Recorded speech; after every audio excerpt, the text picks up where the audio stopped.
time. Only one chapter. Only chapter 12 for homework, inshallah. We're breaking on the first 2 weeks of school breaking. I think it's the 3rd of July and the 10th, I think. So we should be off the first 2 weeks of the school holidays, inshallah. The 3rd, I think, you can double check, I think the 3rd and the 10th. Yeah, so it's e-break as well now. Okay, so let's open now Surah Al-A'la.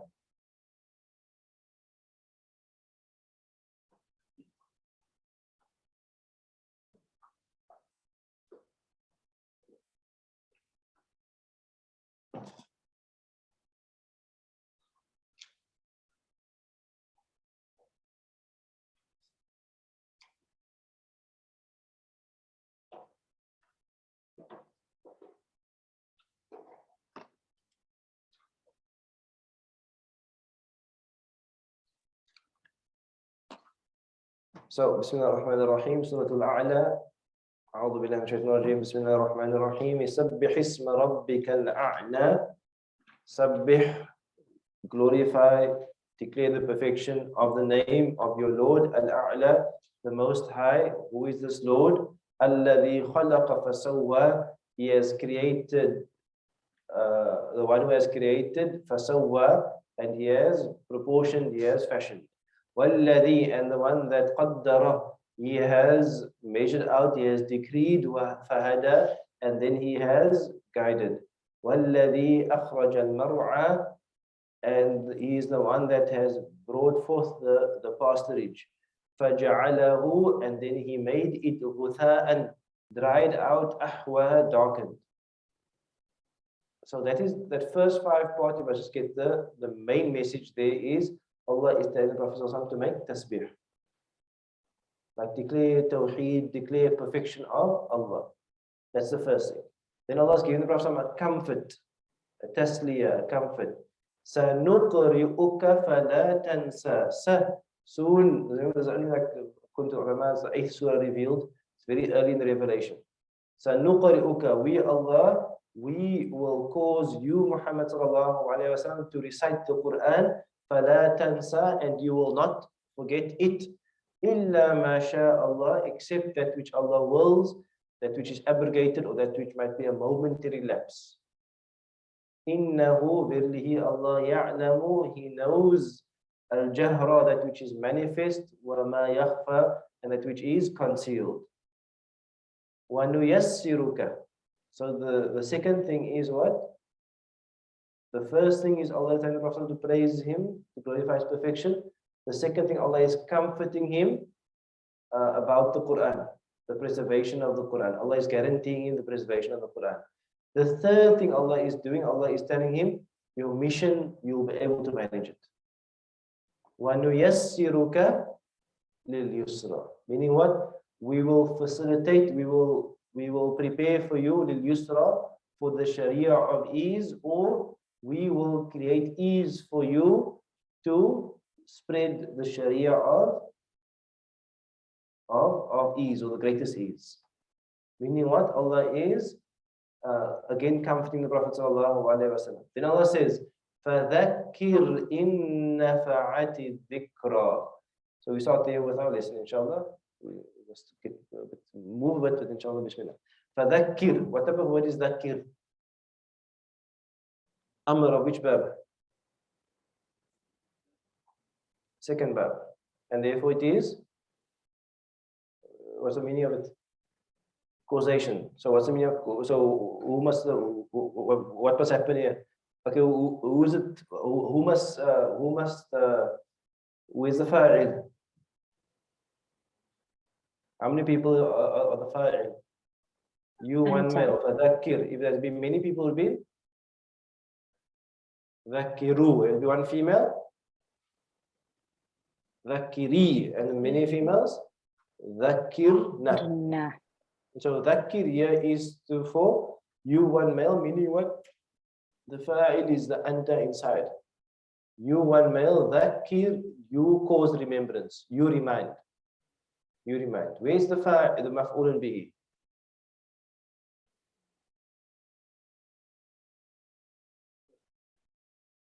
When the person addressed is the fa'il.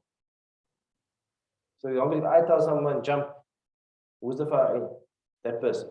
Also Prophet Dhakir, remind, he's the fa'il, sallallahu alayhi wa sallam. Who must is that does remind require maf'ul, not does require maf'ul. Like if I say to you, he reminded, you're waiting in like he reminded who? So Dhakir normally as a maf'ul, the maf'ul is omitted, so you must read in the maf'ul. Remember when the maf'ul is omitted, you must read in the maf'ul. When you read in the maf'ul and you read the rest of it, you can come to some confusion with regard to it. Why? It's a bit of discussion. But before we get into that discussion, like another discussion is clear. When Allah is telling the Prophet sallallahu alaihi wasallam, when you remind somebody, does it mean they knew it before? In a sense, it means they knew it before. But who is the Prophet reminding? It's 8th Surah, it's early Makkah period, he's reminding Mushrikun. So why would the word dhakir mean? Why would the word dhakir be used? Okay, the forefathers might have known Nabi Ibrahim and so on. Why else? It's in their fitrah. It's in their fitrah to recognize Allah. However, I want to say, I've been having some thought about this and some discussion and just hearing some talks about this idea of whether we use the word revert or convert. When someone becomes Muslim, what do you normally say in Cape Town? What do they say in America? Convert. Americans say converts, Africans say revert. I don't know why. Anyway, so I think for me, it comes down to the question. When a person is born, is that person born on Islam or al-fitrah? And is there a difference between fitrah and Islam? Answer the question. We know that when everybody was in the womb long time ago, Allah took all the people and Allah says, Alastu bi rabbikum, and we all said Bala, we all said that, and that was like in the womb, we all recognize Allah. But now when somebody is born, do we believe they're born in fitrah? Yes. What does the hadith says? Hadith says, but their parents make them Jews and their parents make them Christians. So technically speaking, we don't actually believe they were born in Islam. Because if they were born in Islam and they became Jewish and Christian, what would technically be? They'd be apostates. So what do we mean? We believe fitrah means what? They have the predisposition. They have the natural disposition to believe in Allah Ta'ala. But that natural disposition must still be nurtured. Are you with me? So when we say revert, we don't actually mean they're reverting to Islam. We technically mean what?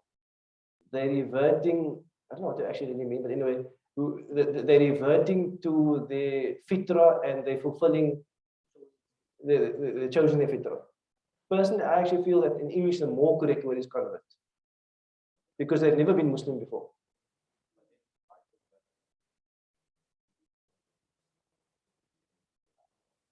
Now, remember that because the idea is that you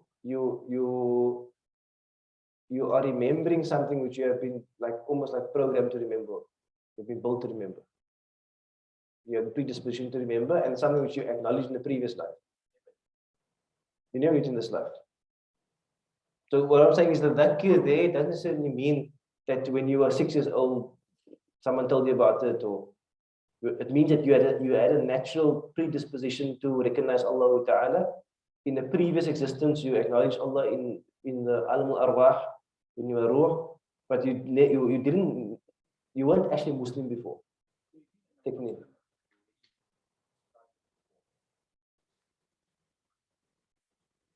But even the Quran is called dhikr. Like dhikr is used all over the time. So my discussion on convert revert was just a side discussion. It was just a side discussion just to give you some food for thought. I know revert sounds nice than convert because revert sounds a bit softer. Convert sounds so Christian, Christian converts. There's like a cultural, because the church has done so much colonialism, and it's just so the word convert is like a loaded term. So revert almost like a nice fresh term. We have our own term. So there's that semantic, but the technical meaning sometimes is problematic. Yeah.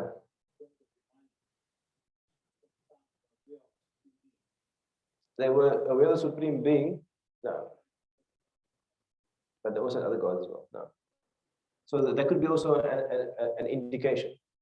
So my discussion on the convert rebirth was just like general discussion, just like triggered by the word dhakir, triggered by the word dhakir.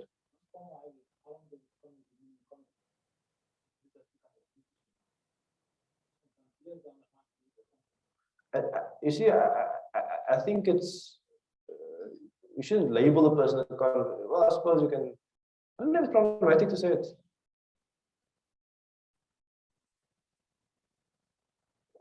I don't think it's problematic. Because I think the assumption that we have is someone who's converted is less than someone who was born Muslim, which is a for me is like in terms of evidence, I think more likely that people convert are the best Muslims because they chose to be Muslim. So some people see what people have is they have like their own nafs. So if you were born to something, you almost like claim more ownership to it. Like it's like a nafsi argument. Despite the fact that you follow, the people you follow, the Sahaba were mostly converts. The greatest of human beings were converts. After the Anbiya was Sayyidina Bakr convert. That sounds strange, but he converted to Islam. Umar, Uthman, Ali, they can. Okay, Ali was very young. I don't know, was 4. He was no. Does it apply to someone who is not Muslim and gets Alzheimer's? Will they revert to Fitra and be Muslim? So basically, someone who gets, if you lose your mind, you lose sanity, you're no longer mukallaf. I mean, there's a short answer. Okay, but let's finish inshallah. In nafa'ati dhikra. This is where the questions come in. What does in normally mean? If nafa'at was nafa'a, nafa'u, nafa'at means what? Benefit. Where's the fa'il for nafa'at?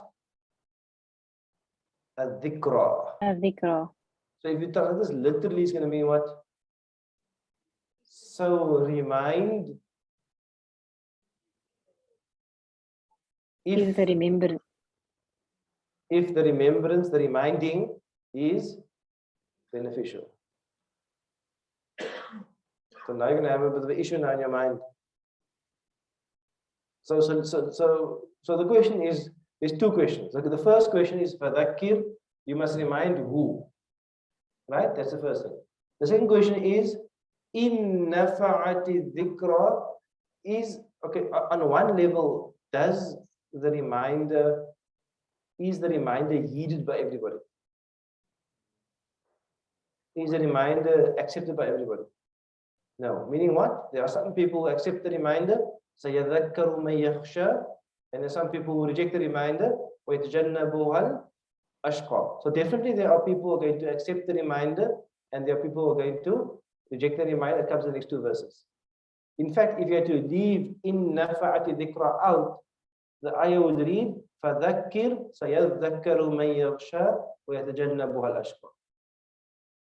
So فَذَكِّرْ means remind. Sayadhakkaru will remind, will pay heed, the one who fears, and will distance themselves the wretched. When the wretched distances themselves, have they been reminded? Yes, they distance themselves from the reminder. So what we can understand from that is the maf'ul of fadhakkir will be an-nasa. It won't be only the people who take the reminder. Meaning what? Because we don't know who's going to take the reminder. So can you see that the maf'ul for fadhakkir must be an-nasa. Fadhakkirin nasa. So you, Muhammad sallallahu alaihi wasallam, you remind all people. Let's leave in nafa'ati dhikr for now. What's going to happen? You remind all people. Sayadhakkaru man yakhsha will be reminded, will pay heed, the one who has khashya, who has fear of Allah. وَيَتَجَنَّبُهَا الْأَشْقَى, and the one who is wretched will distance himself from the reminder, but you must still remind all people. Then the question is, what does in nafa'ati dhikra mean? If the reminder is beneficial. The in means if.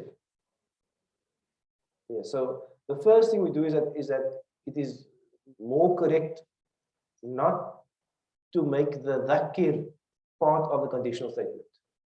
Meaning what? You mustn't understand as in nafa'ati dhikra fadhakkir. You mustn't understand as I'm going to call to Allah. If this person is going to benefit from the reminder, then I'm going to remind. It doesn't mean that. You must, because you won't know who's going to benefit. So it doesn't mean in nafa'ati dhikra fadhakkir. What it means, it can mean one of two things. The one thing it can mean a rhetorical conditional statement. For example, say I'm speaking to a group of men, and I say, you must go work if you are men. Are they men? Yes. But I'm saying if you are men. So what about if you are men? You understand what I mean? Like it's not there like as a condition, it's there as almost like emphasis point. So the first way to understand this is in nafa'ati dhikra, that certainly reminders will benefit people in general. Like in general, the category of human beings they benefit from the reminders. That's going to be the first thing. The second thing is that you keep the conditional statement in nafa'ati dhikra. If the reminder is beneficial, then those who have fear of Allah will benefit from it, and those who are wretched will not benefit from it. So, this, if the reminder, so in other words, فَذَكِّرِ النَّاسِ. So you, Muhammad sallallahu alaihi wasallam, you remind all people. In nafa'ati dhikra, if the reminder is beneficial for that person, then that means that they have fear and that they will pay heed. No, that was the first interpretation. It's always beneficial if you are men, because you're all men. In nafa'ati dhikra, the reminder is always beneficial. But I'm saying if you want to take the second thing and say keep it conditional, it means what? If the reminder is beneficial, then those who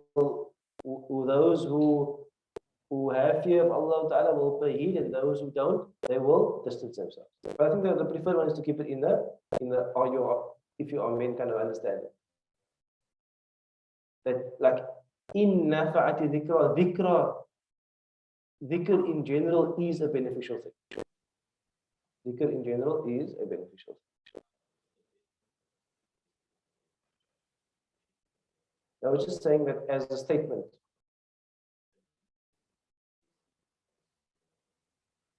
The recipient can't be old.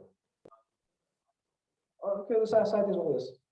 The recipient is part of society. So.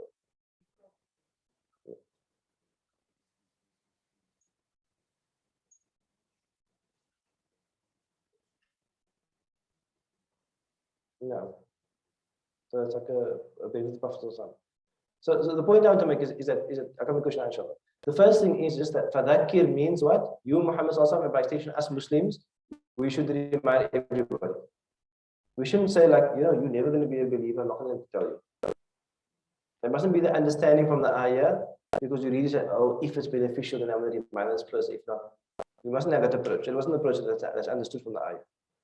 Then the second thing is that in nafa'ati dhikra, you can understand as in general remembrance is beneficial. In nafa'ati dhikra.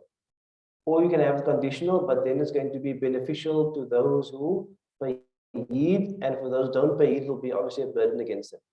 Meaning what? That they heard it, and if they don't pay heed, it won't be beneficial for them. Yeah.